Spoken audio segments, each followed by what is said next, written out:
Hello everyone. This is the second part of my makeup two-parter, which will be covering Imhotep.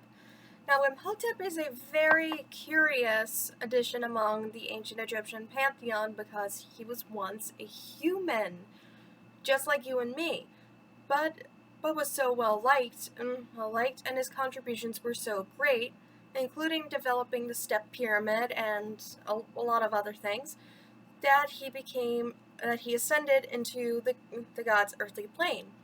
So, I hope you would like to read about him in the near future when you study ancient Egypt on your own. But for now, let's get into Imhotep from the Treasury of Ancient Egyptian Mythology from Nat Geo Kids. Again, I highly recommend looking up any single one of these books online or in the local bookstore, Barnes & Nobles, what have you. Let's get to it now. Humans died. Deities could die too. Set had proved that when he killed his brother Osiris. But humans died regularly. It was in their nature. Still, if people behaved well in life, when they died, they had a chance at eternal life, so long as their body was cared for according to precise rules, including mummification and proper burial. Rich people had special tombs built, called mastabas. They were filled with ample provisions, so that the deceased would not go hungry.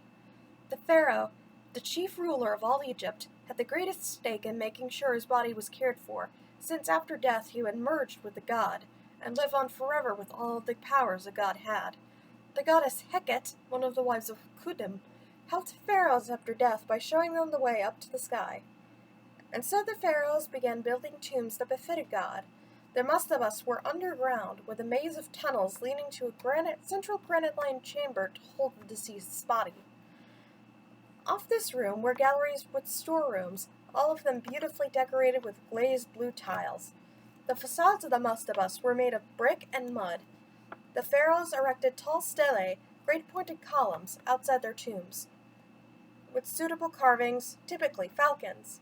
These lofty structures, these suitable tombs, were the residence of the pharaoh after death. Imhotep was a well-educated man living during the Third Dynasty. He studied continually and gathered scribes around him, and they talked of the nature of the cosmos and of the workings of the natural world. Imhotep knew much about the architecture of humans, the way the body worked. He was a physician, and he extracted fluids from plants to make medicines. He pulled rotting teeth, and he did surgeries on ailing organs. He taught others about how the blood circulated through the body, and what each organ was responsible for. Imhotep also knew about the architecture of human-made objects, tools, furniture, buildings. He taught about these things too. Soon he gained a reputation as a wise man and became a high priest in the city of Yunnu. This was a difficult time for Egypt. Several years passed without the Nile River rising and overflowing its banks. The farmers grew desperate, for without that flooding the soil became infertile. Seeds dried up before they could even be planted. Many that did begin to grow failed for lack of nutrients and water. Harvests were meager. Old people were reduced to sitting against walls, moving as little as possible. Children cried.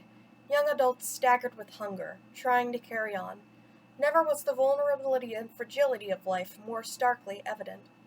In his devotion, the scholar-priest Imhotep thought about the mastabas.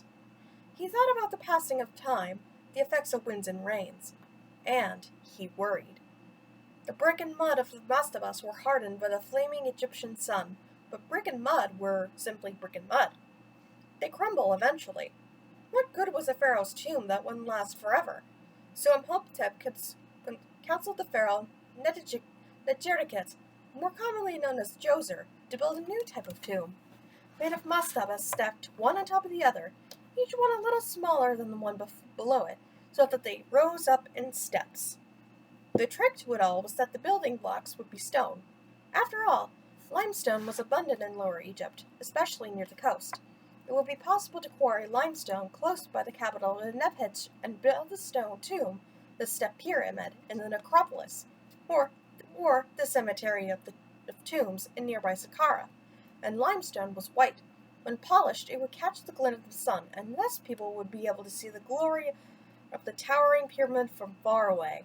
Besides, a stone pyramid would honor the gods, and maybe they would end this hideous famine. It was a revolutionary idea. How could one build a huge pyramid from heavy stone?